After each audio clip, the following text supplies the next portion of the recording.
Hey guys, Scott here again. What we'll be doing today is kind of my usual hybrid is what is style versus a beer dissection. The what is style is going to be Imperial Stout. Some of you guys may know it as Russian Imperial Stout. I'll get to why we don't call it Russian Imperial Stout too much anymore in just a minute. And then what I have for the beer dissection is my friends here at Moriches Brewery called Twirling Bear Russian Imperial Stout or Imperial Stout. And I'll get more to the beer in just a few minutes. If you've seen my video on pre-Prohibition Pilsner or just German Pilsner, I talk a lot about Moriches Brewery. It's about a half a mile from here. Just to highlight a couple things from that video. If you haven't seen it already, give me a second here. Rich Flynn is the owner, head brewer over there. The history that I have recollected or ascertained just from knowing him, casually over the last couple of years is that he's been a home brewer for many years with his roots. Business had him over in England for a while. Came back, not necessarily when he first came back, and then opened up Moriches Brewery that used to be repurposed for some other uses. And I'm gonna have a few of the pictures pop over my shoulder again, just to make yourself somewhat familiar. To highlight a couple things, what I love about that brewery is they got like 15 beers on tap the whole time, and they're not just 15 beers like at a regular bar that has, Budweiser, Coors. It's all their beer.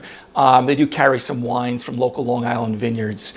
But you can get kind of a lesson in, especially if you do samples of the beers of all different styles, from Weizenbachs to IPAs to Imperial Stouts to triples to doubles, things like that. So I would definitely, check them out. So what is Imperial Stout? Okay, like most English, British, darker beers that I've said on multiple videos, everything usually has roots back to the porter style of beer in the 1700s, which was usually developed using a brown malt, and then the porters, who were the working class moving goods around London all the time, they seem to have an affinity for that type of beer, hence the porter. And then, as I've said in other videos, the term stout got added to not just porter, but a lot of other beers like pale ales and things like that, for anything that had higher alcoholic strength. Now, the style itself, Imperial Stout, is about 8 to 12% alcohol. Most of them sit roughly around that 10%, and they usually have pretty high bitterness, about 50 to 90 IBUs. The other thing with the history on this style is that during the 1700s, when they were making it very strong, probably around that 10% alcohol, they were exporting it out, and the Russian Imperial court seemed to have an affinity for this style of beer. So that's where, hence the term Russian Imperial Stout came from the exports from England to Russia and the imperial courts. It kind of, after the Napoleonic Wars, Napoleonic Wars, when it interrupted trade, this style also became very popular also. Sorry about misspeaking there a little bit. It essentially died out though, like in the 1800s and early 1900s, and around 1980 or the late 1970s, due to the U.S. craft brewing industry, it kind of took off again, and really to this day has become more of a U.S. or American style than specifically an English style of beer. And that's not unusual, because most things in the United States we do, and especially with beer, is we hop things more, we increase the alcoholic strength more. So again, just a little history on there. So the BJCP, which is the Beer Judge Certification Program, in 2015 no longer calls it Russian Imperial Stout. We just call it Imperial Stout.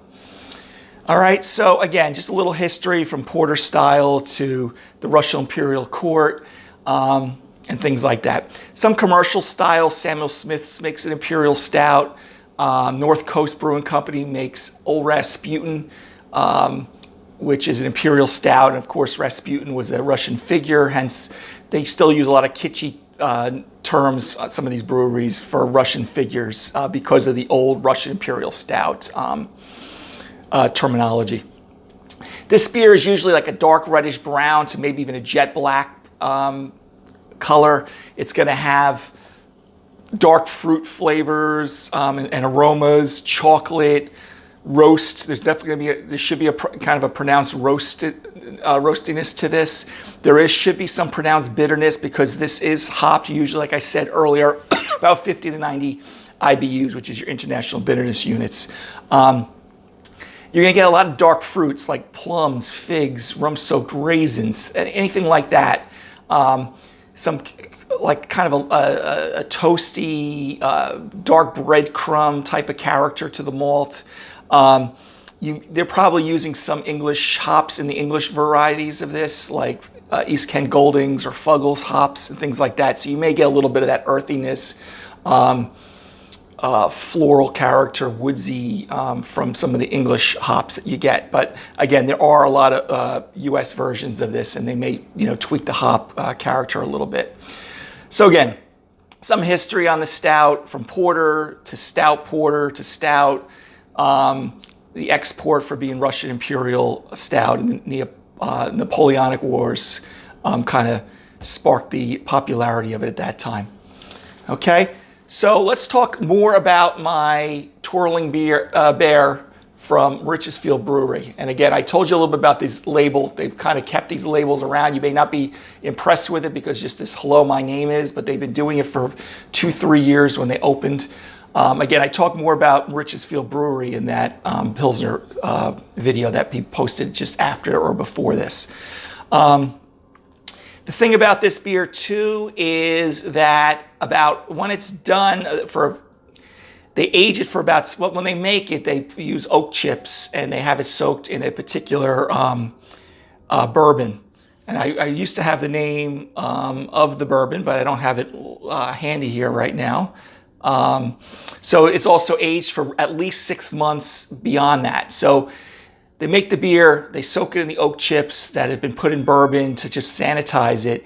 And then when they keg their first batch, which I think I have one right here, they let it age for at least another 6 months. I think actually Rich told me that it wouldn't be till next fall that the next batch. And so this one's clocking in about 10% ABV. So again, about half of it's served right now, and then they save it later down the road. So I'm expecting if it's on some oak chips or even bourbon-soaked oak chips, we may even get a slight, bourbon to it. But I think there's gonna be some slight oakiness to it, and we're gonna get some of those dark fruit flavors and colors and things like that.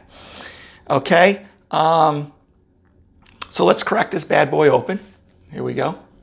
And I'm gonna be using, and apropos, my Moriches Tulip glass.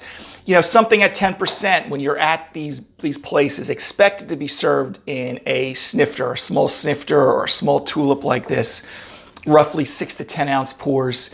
This is going to be a very powerful beer. So, a lot of times you're not going to want, 16 ounces of this or 12 or 16 ounces, even though the Crowler has 32 ounces in there, which is roughly a liter of beer. If you ever see those Mosskrugs, which is those big glasses at Oktoberfest, that's about a liter of beer, okay?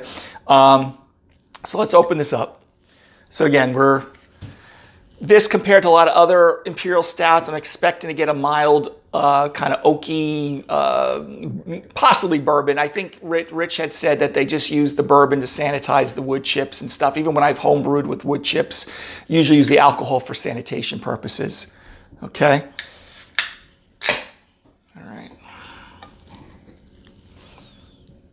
So, whoa, wow, jet black, perfect.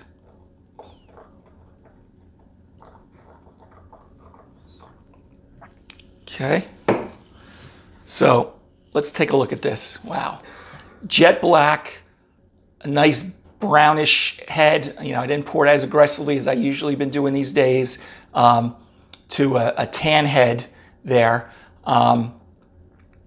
And again, jet black, but it's kind of clear though. Like it's dark. I can't see through the other side of it, but it's not really hazy in there at all.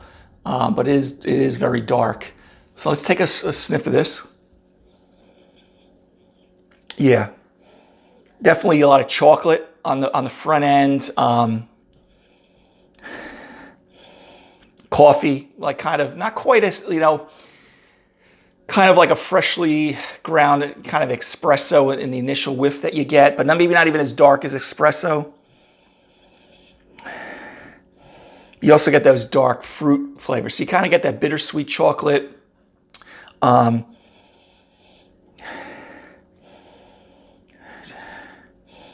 little toffee.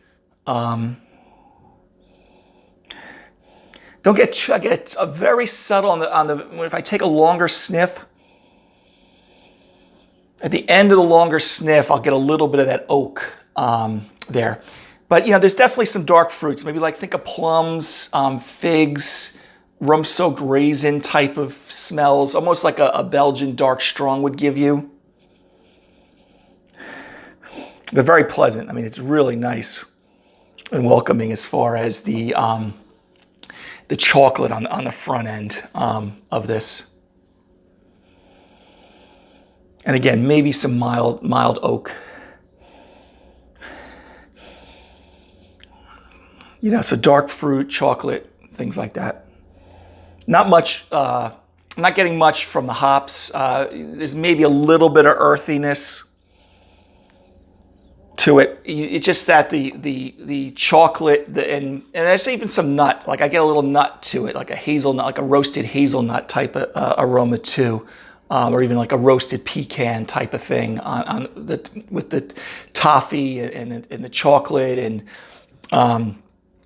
and you definitely smell, there's probably some roasted barley being used here, typical for the style, or black patent malt and stuff like that. So you're definitely getting some of that dark roast to it beyond the coffee flavors from the or aromas from the espresso.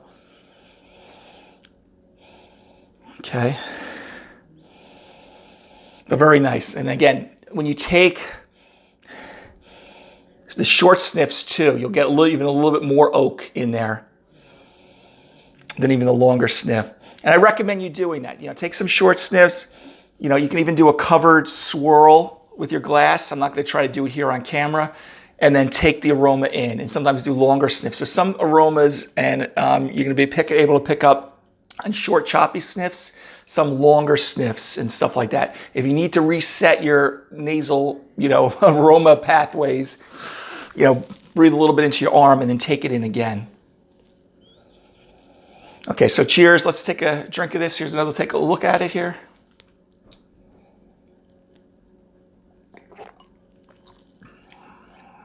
Oh. Definitely, I get the oak on the palate. But not harsh and astringent, okay? There's definitely a decent amount of carbonic bite here. As I let it sit in my glass, it's gonna take me a while to drink something like this at 10%. But get some dryness, on the palate. So there is definitely that assertive bitterness, maybe even highly assertive bitterness on there, which is, again, true for the style. You get definitely the chocolate. And as I let it sit here, the bitterness is hitting me more as I'm speaking to you. And that's typical. I usually tell people, let it swish around your mouth, swallow, let it sit there for about 30 seconds, and you'll get hit with the bitterness. Definitely the roast, the chocolate. I get more of the oak on the palate than I did on the aroma with those short sniffs. And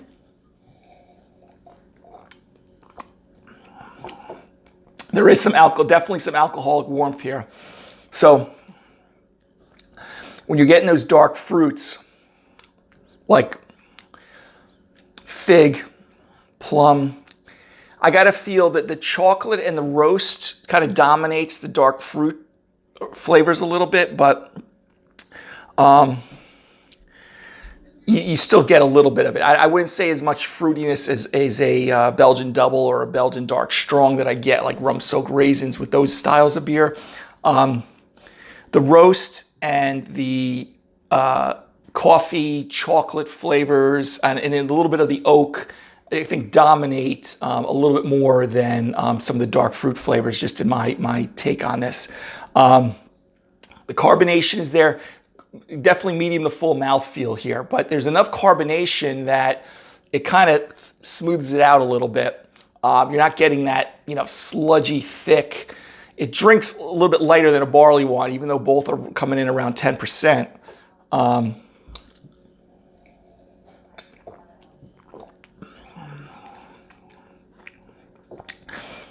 just want to let it sit a little bit.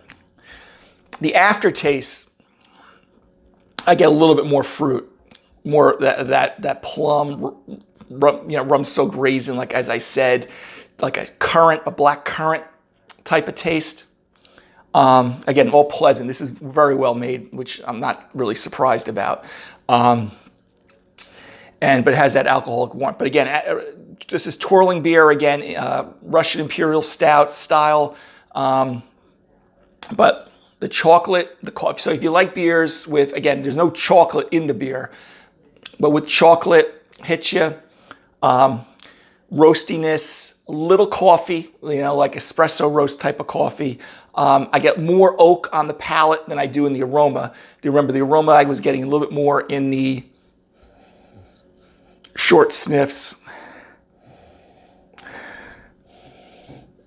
They soak the oak chips in bourbon. I don't get so much bourbon character to it. Maybe slightness, but that's what's giving me the alcoholic warmth. But if they probably let it sit in the oak, or they put it in a bourbon soaked cask, it probably would get more bourbon aroma flavor. But I don't really look for that in my Imperial Stouts anyway. I'm looking for that roast chocolate, toffee, again, just majorly dark roasted, chewy type of beer. Okay. Food pairings for this. This is a beer that I would typically not even want to pair with food too much. I would probably just sip this by the fireplace and just enjoy it and just take it in by itself. If you insist on things like desserts, again, I always feel chocolate, if you get chocolate cake, it's a little too, as one of my master cicerones that I know, that I follow along with, will say is too matchy-matchy. But like a panna cotta with raspberry sauce or things like that, chocolate and fruity dishes, I think go better with this. If you insisted on pairing it with something that was more substantial, like a meal, I think some really deep roasted meats and briskets with deep gravies and things like that would go very well. Your shepherd's pie, your Scotch pies, with the intensity would match pretty well with that. So again, guys, from Moriches Brewery, we've got Twirling Bear. It's a beer. It is a beer. Twirling Bear, Russian Imperial Stout style, aged on oak for a while. This is going to settle down nicely over the next several months that they hold some off to the side. I enjoy it right now. That's what I'm doing as we speak here. Enough oak, but it's not going to overpower you like the Bourbon County Oaks Aged Stout. With it's not going to be that powerful to that degree, which I don't like. That beer is sometimes a little too cloying anyway for me. But Jet Black, something to check out when you're at Moriches Brewing Company. And again, they have many different styles, so grab a few crowlers. And pretty much it, guys. So hopefully you learned a little bit about Russian Imperial Stout, this style of beer specifically from a local brewery here in Center Moriches. And until that, I'm filming this right around New Year's. So all of you hopefully have a happy New Year, and have a good one. Take care, guys.